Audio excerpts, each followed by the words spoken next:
Our brokenness was not readily apparent until after the second fire, perhaps because our minds and bodies had been busy. My family maneuvered around the landmines left behind by the fire like any good platoon post-combat. We were trying to be resilient soldiers, shell-shocked but still assessing the damage while awaiting marching orders. We could do this because we had buckets of hope.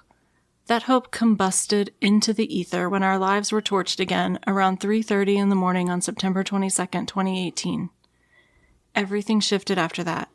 The accidental became deliberate, and my kids' questions turned from the childlike, "Mom, will we be okay?" to the decidedly adult, "Mom, is someone out to get us?"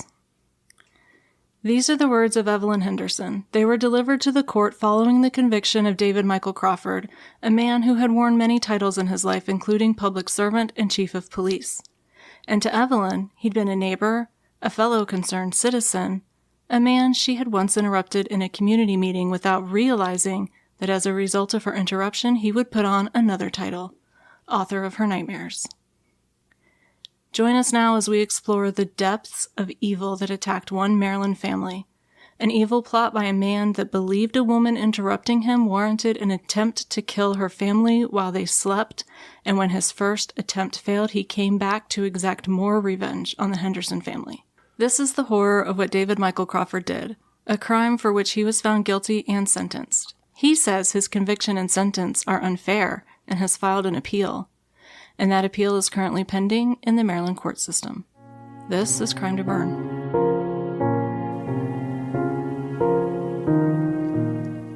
Welcome to Crime to Burn, where we explore the dark city landscape where true crime intersects with arson and criminal negligence. Join us as we sift through the ashes to bring you the story of what really happened.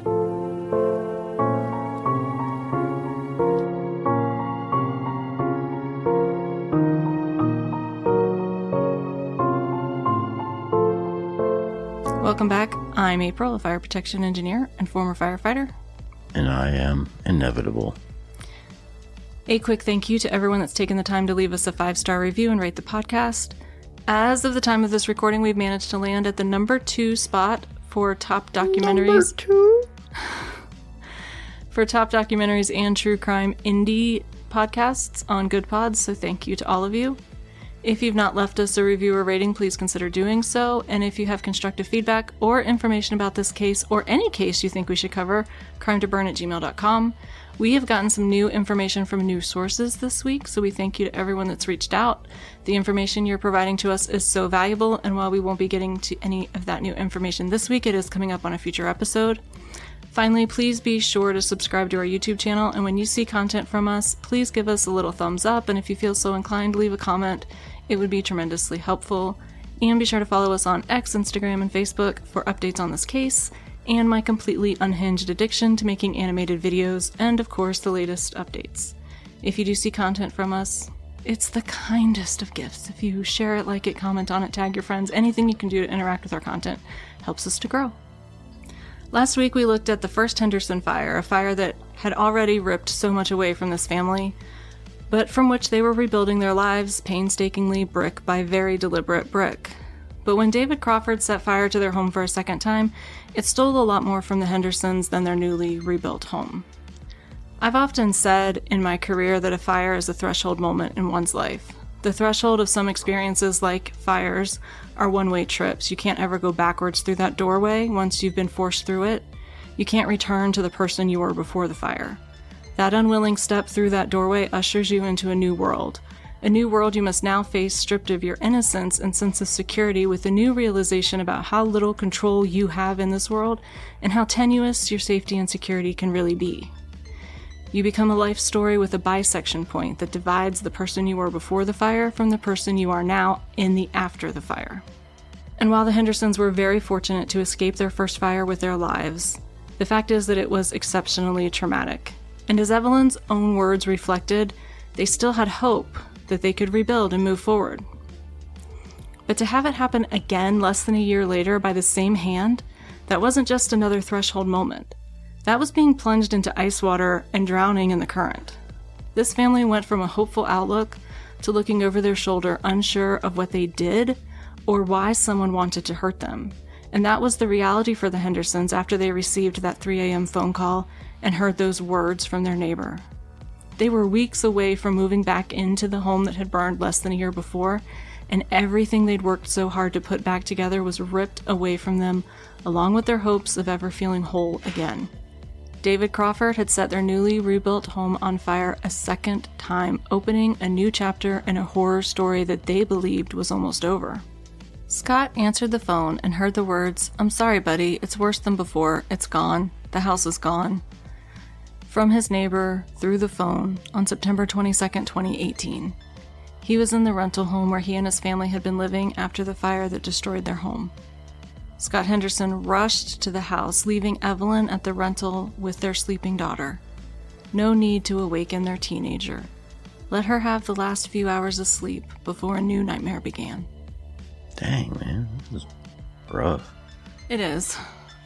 Evelyn called her friend to come and stay at the home with her daughter, and she rushed to the scene to see the home that she'd poured so much of herself into rebuilding and sunk so much financially into making better than before. And she heard an eager young fireman excitedly announce that he'd been there when the house burned down the first time. Evelyn watched her house burn again, and that was the last time Evelyn stepped foot on the property. She would never return to the place where so much was ripped from herself and her husband and her daughters. Evelyn was told by the insurance company that they could rebuild again, or they could take the insurance money and move somewhere else, and the insurance company would sell the property. Knowing that they'd never be able to heal at the scene of their family's attempted destruction, the Hendersons agreed to move. The house was demolished, and whatever occurred after that was the insurance company's business. The property belonged to them now. There's no more time. Now, I know I'm being more dramatic here than in previous episodes of this case, but I wanted to ensure that you understand the depth of the destruction wrought on the Hendersons' lives by the man found guilty of targeting them with his gasoline and his matches twice. Every one of Crawford's victims suffered at his hands, and they all experienced trauma, and I'm not trying to diminish any of that, but this fire didn't just destroy property. The realization that an arsonist of unknown identity had targeted the family twice meant that nowhere on earth would ever feel safe for the Hendersons again. Not knowing who or why their family had been targeted meant that every moment they spent in a public setting was pregnant with concern that their attacker could be one of the people in their vicinity. Hey, man. Really? This is what she said in her public impact statement. On Earth? They didn't know. Imagine not knowing who's targeting you.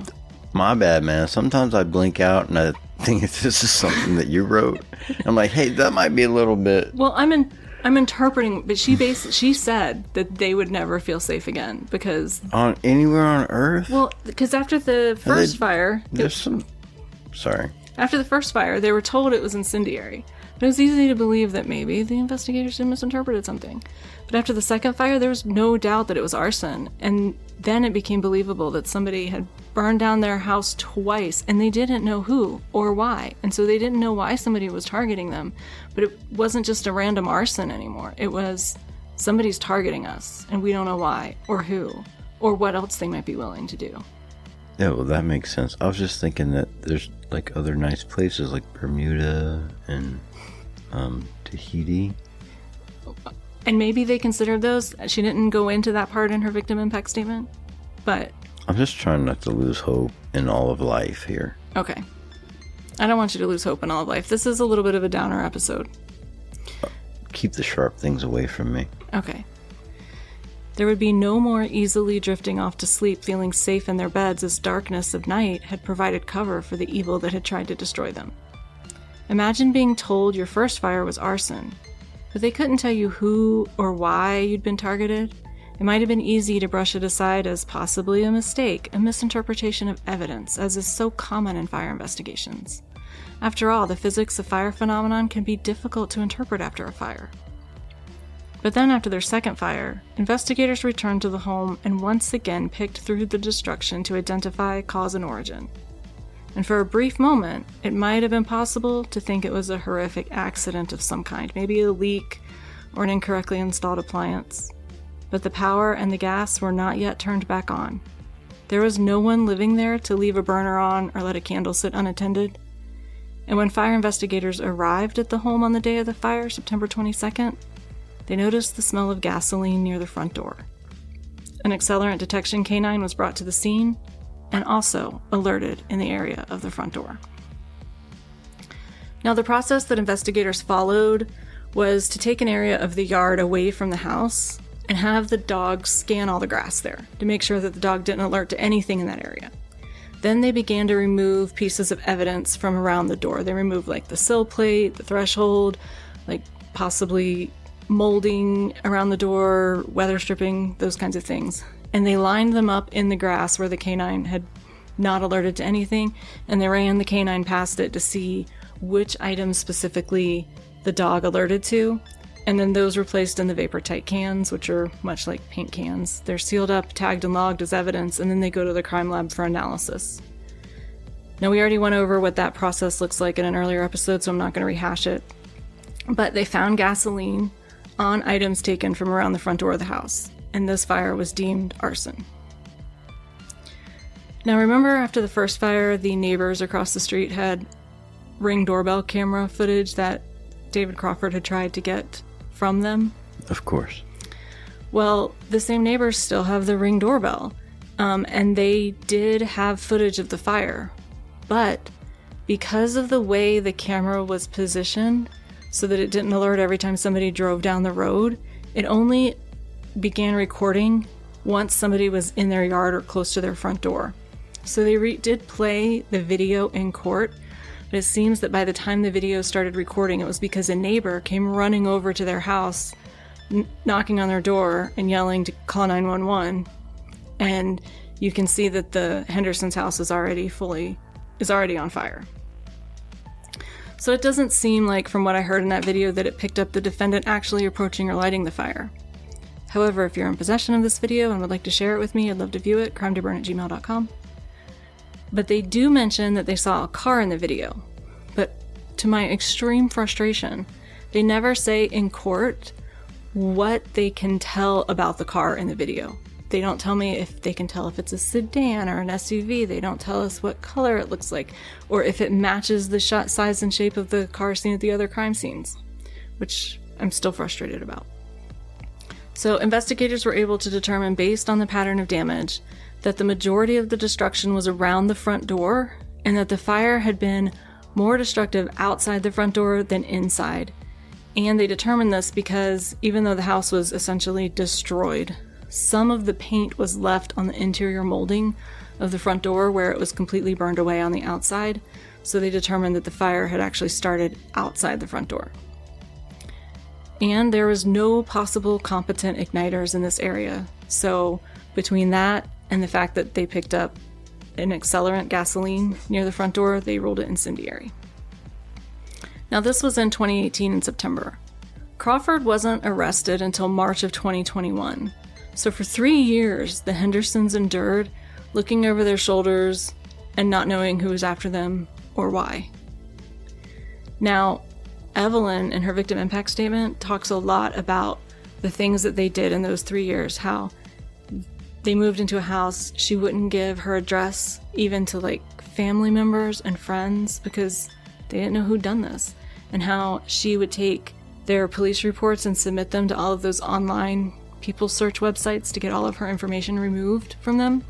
Apparently you have to submit, like, in some cases, some kind of police report to get that private information removed so people couldn't find where they were living or their phone numbers or anything like that. Like, they spent 3 years basically trying to electronically disappear. Yeah. And then was the agonizing wait once Crawford was arrested to find out if he would be allowed out on bond. And he was not. But then they had another agonizing wait for his trial, which didn't occur until 2023, nearly 5 years after their second fire, during which the constant worry was hanging over their head, wondering if Crawford would be possibly found not guilty, and that he might get out of jail and return to exact more revenge on their family. Or that some unknown associate of his might be not in prison and willing to do his bidding and finish the job he started. So Evelyn talks through her victim impact statement. Basically what you get out of it is there was no rest for this family for 5 years. It was 5 years of agony and heartache. Yeah, you can just imagine always thinking, Somebody's over your shoulder or whatever. Somebody, and the thing that had to have driven them crazy was they had no idea why. You can't even, like, come up with a target or come up with somebody to be afraid of. It's like the boogeyman. Yeah, because it makes that little sense. Yeah. But what did police find to connect Crawford to these fires? Well, they found a calendar entry in his phone labeled Dunlogan Fire.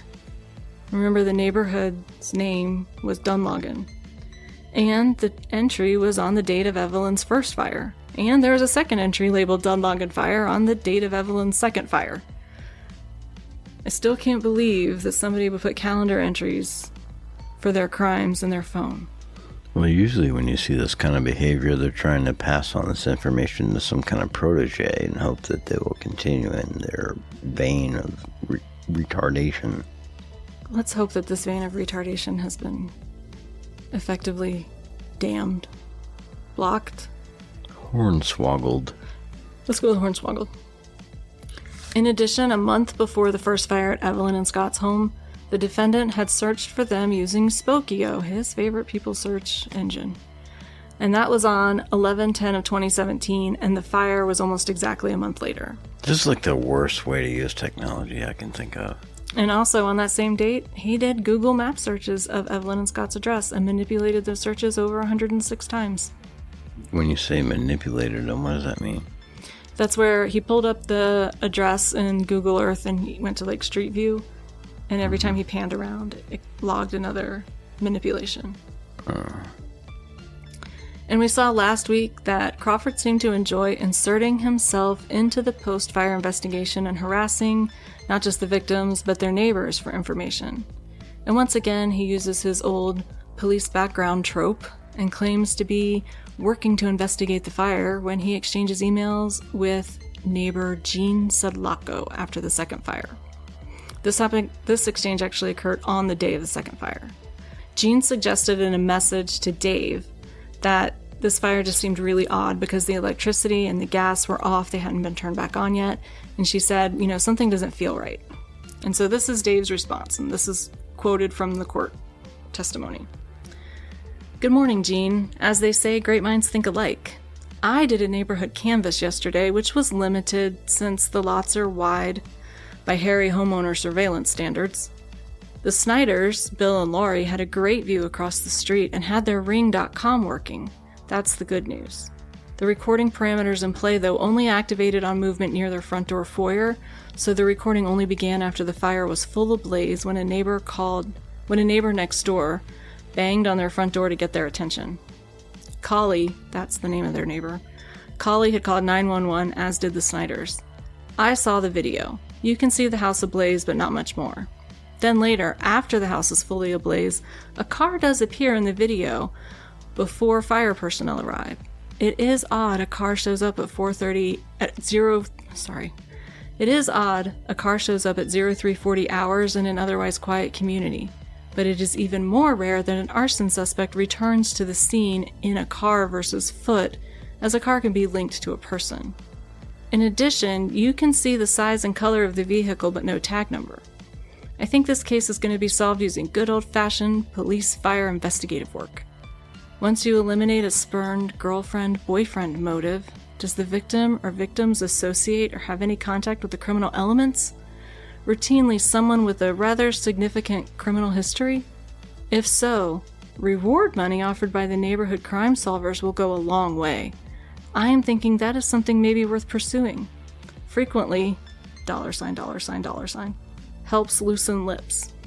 Just my thoughts after nosing around yesterday. What do you think? Dave. P.S. The Snyders sent a copy of their recording to the fire investigator. Then in November, so less than 3 months after the fire, Dave takes it upon himself to turn the Hendersons' heartbreak into some kind of a personal Thanksgiving moment, with a post on Nextdoor along with a photo of their destroyed home. So, I'm laughing, it's not funny. It's not it's so funny, absurd. It's so stupid.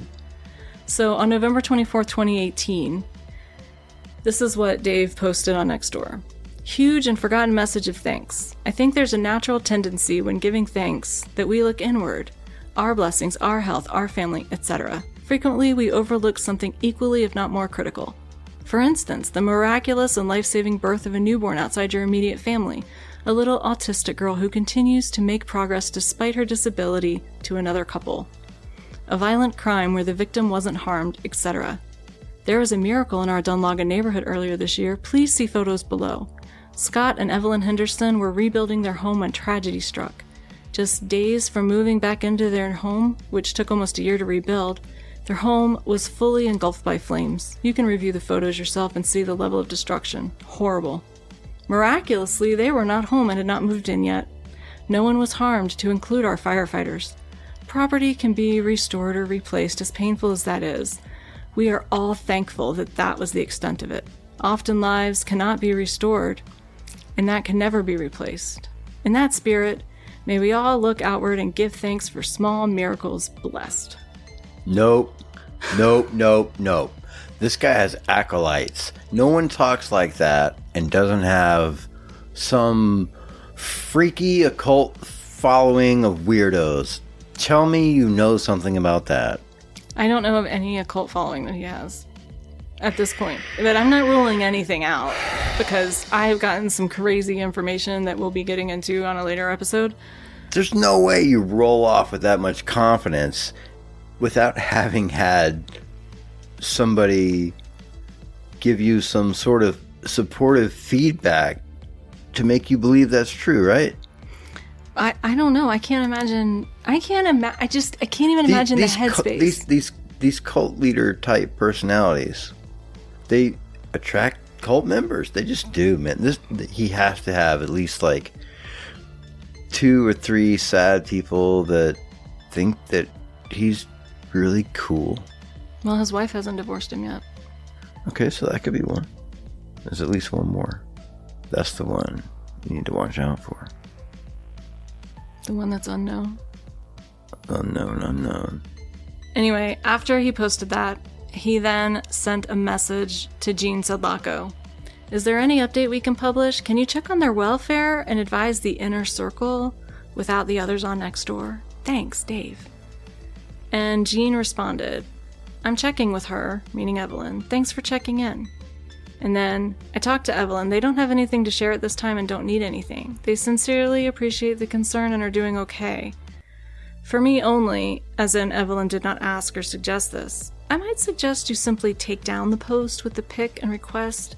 I think it stings for them to have the post and picture resurface publicly because it leads to more inquiries, people commenting, etc.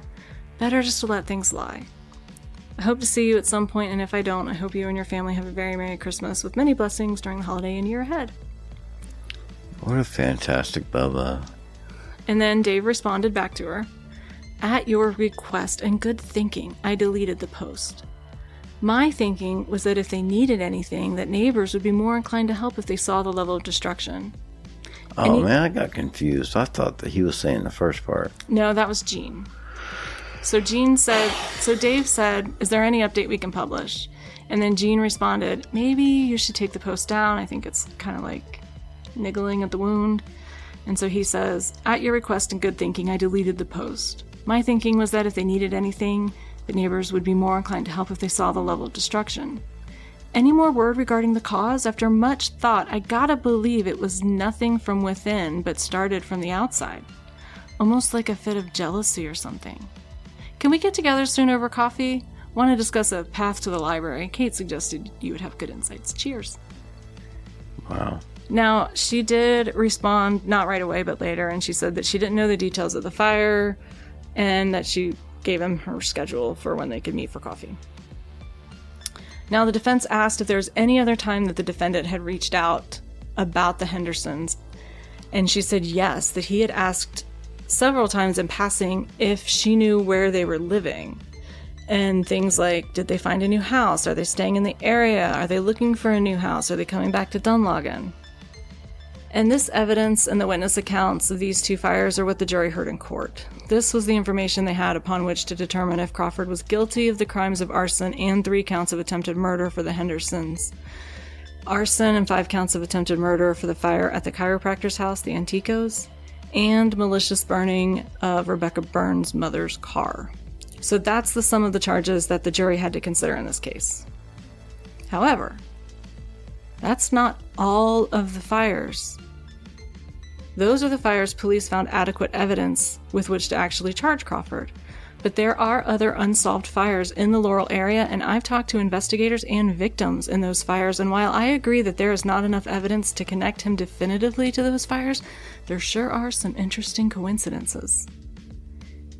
In fact, that's not even all the fires that the Hendersons had. There was another fire at the Hendersons' home, the same one that burned down twice. This was in August of 2018. So the house was under construction between the two fires, and the Hendersons' contractors arrived at the home one morning and found a weird burn pattern in the grass outside the house. It appeared that somebody had poured out an accelerant in the grass and lit it on fire. Now, the fire apparently self-extinguished. However, investigators came and they did locate a stick with gauze wrapped around the end of it, which was similar to what they reportedly found in the Flemingen fire. Why this wasn't included in the court case? I presume it's because they didn't have enough evidence to prove it was connected. It was probably really the York boys.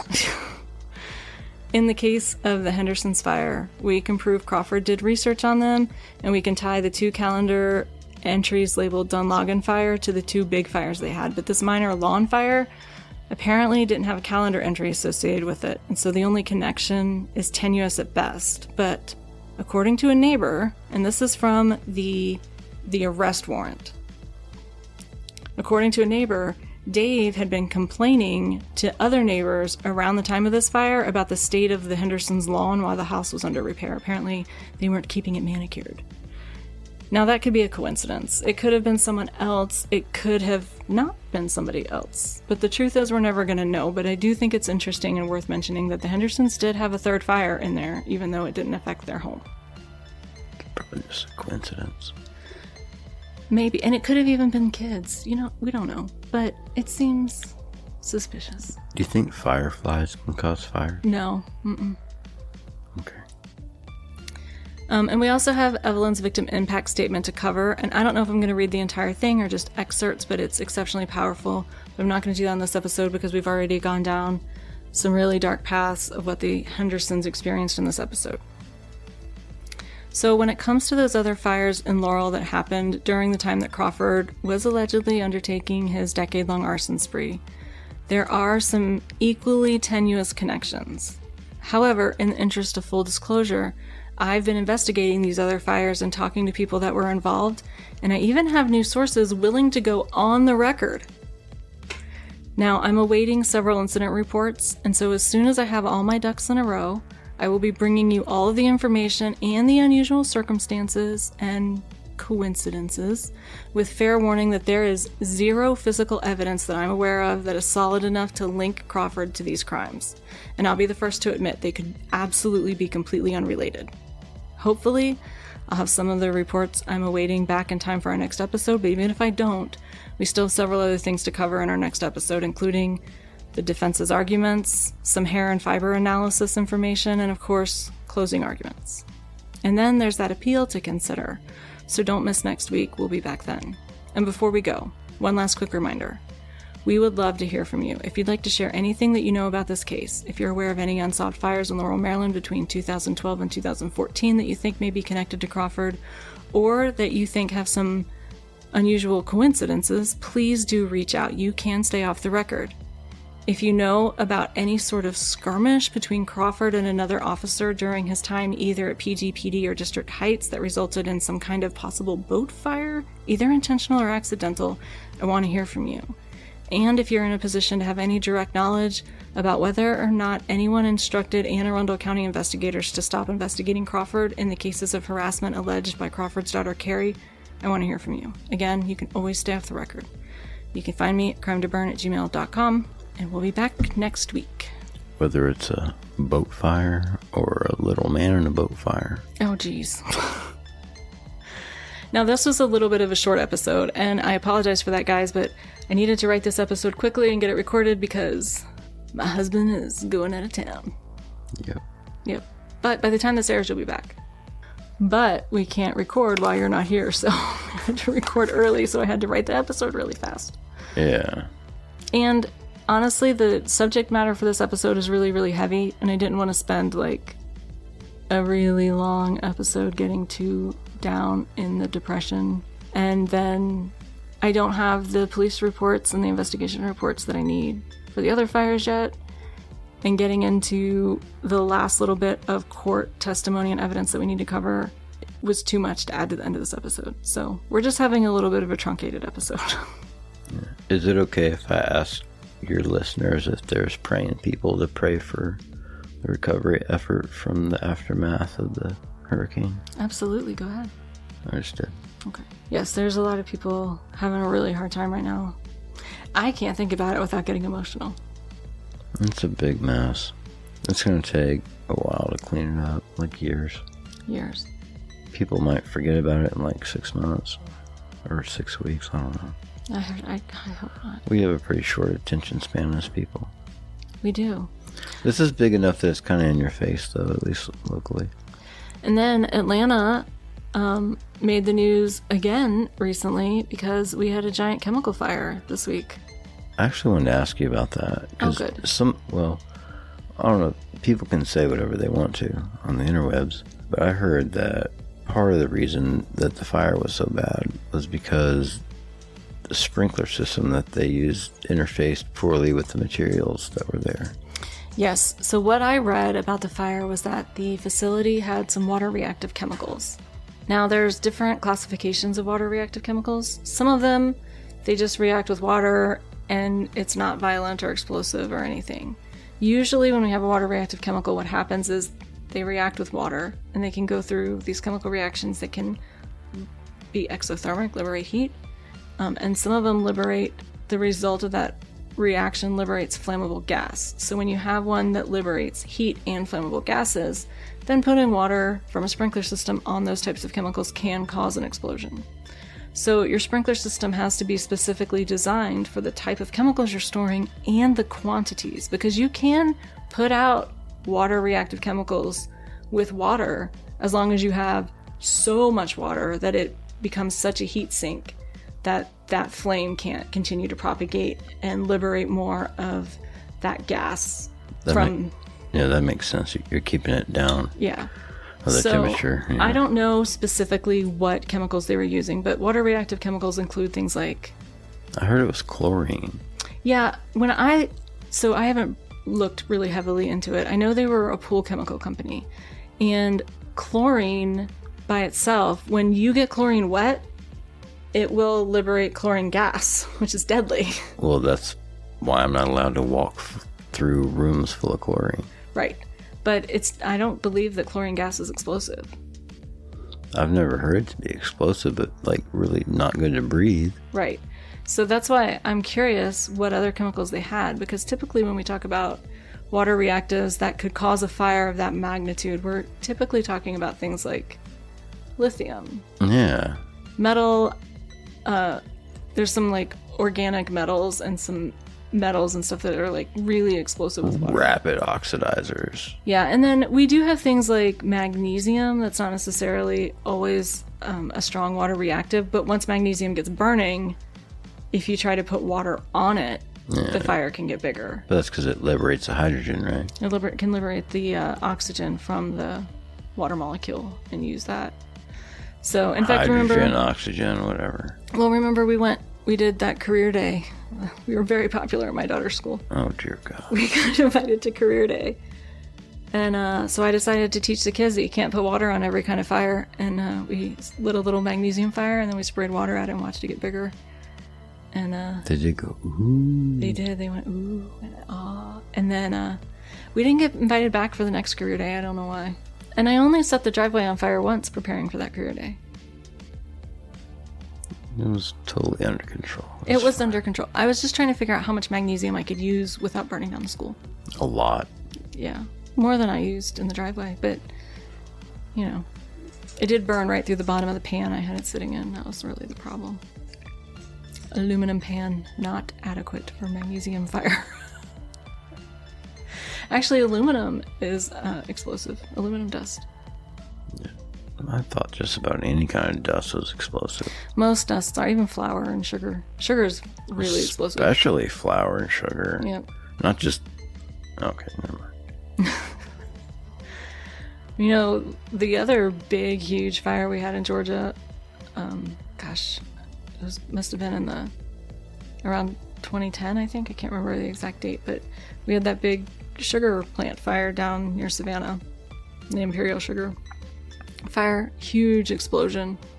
I actually toured that facility as part of my job after the explosion, trying to figure out how to fix what happened. And I mean, it was just overwhelmingly bad. That must have smelled not good. It did. Nothing at a sugar plant smells good, even when there's not been an explosion. It's like Willy Wonka's dick. It's more like, it just always smells like burnt sugar. Always. That's what I just said. Okay. Yeah, so Georgia was on fire this week, and then we've got parts of Georgia that still don't have power, that have, massive damage from Hurricane Helene, and then North Carolina is suffering hard over in western North Carolina. Tennessee. And parts of South Carolina, too. And I'm sure Florida, but they knew better. Florida has I don't want to minimize what anyone's gone through with Hurricane Helene because it was bad. Florida does have a lot more experience with hurricane recovery. Yeah. And I feel like most of what I've heard from Florida was they seem to be getting cleaned up really fast. They're good at that down there. They're good at that. Doesn't mean they don't need help. No, but they are adept. They have a lot more experience than the mountain region. I spent some time there. I saw it. It was good. Ka-chunk. A mouthful of animal hair, I guess. I hope it's animal hair, or what other kind of hair it might be. It's not like really curly or anything. I've seen all the signs. I've read the omens. Clunk. Let me just beat things up over here for a minute. Hold on, let me put my wiener over there. I told my mom about the baby rats in the chicken coop. I can only kill so many things a day. Winston! What's he doing? He's in the trash can. Unless he's in the pantry, in which case that would be equally bad. Pause while we remove the dog's nose from places it doesn't belong. He's gonna have a hard weekend. This is gonna be the first weekend he's been without you. I'm gonna have a hard weekend. I know. My dog, my girls. I really want to order that Lego set. That's so ridiculous. Isn't it? Yeah. I want it so bad. I love you. Just do it. Because she, like, Godzilla'd a lot of your really cool Lego creation. She did. So I had collected a whole bunch of the Lego Creator Lego sets. I had, like, the Emporium and the Firehouse and the Battleship. I had an aircraft carrier. That wasn't Lego, that was like Mega Blocks, but it was huge. It was like the length of the dining room table. Do I look like I play with Legos? No.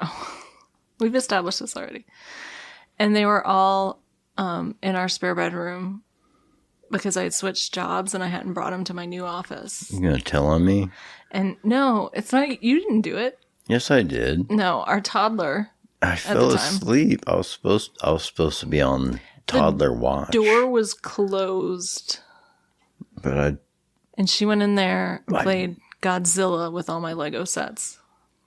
It was like... I woke up to a nightmare, like, oh no. No. And they probably were fixable.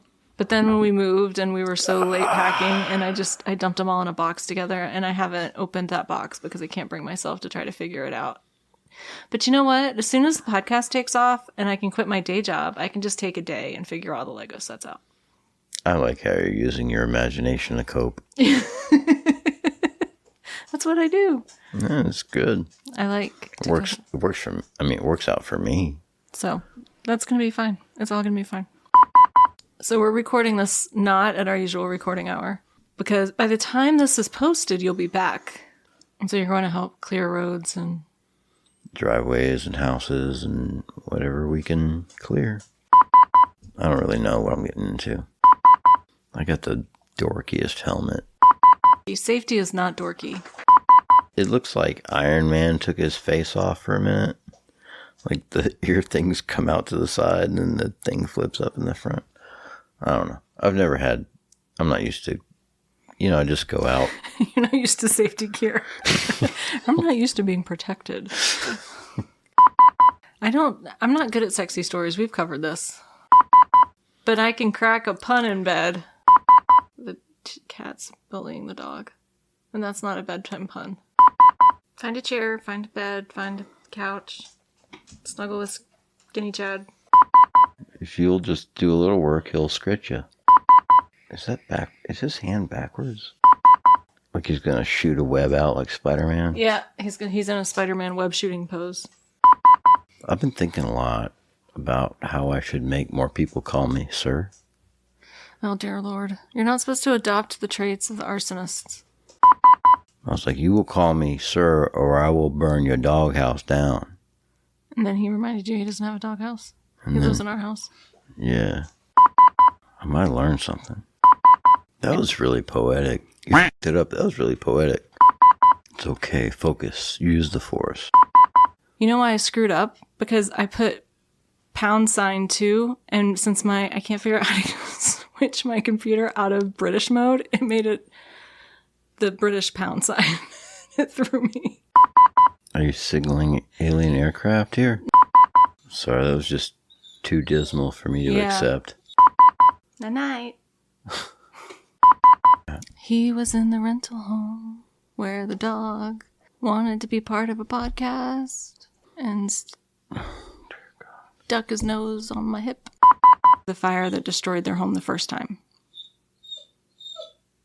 It's a very emotional story and the dog's taking it very hard. Evelyn called a friend. Blah, blah, blah. She called her what? A friend. She called her friend what? Evelyn called her friend. Friends don't let friends call each other blah, blah, blah, blah, blah. I like what you're doing with your eyebrows. I'm doing that for you, baby. Oh, yeah. Oh, yeah. That's what happens when you're balls deep in Evelyn's head. I don't like the way you worded that. Metaphoric balls. And then I fell down the rabbit hole.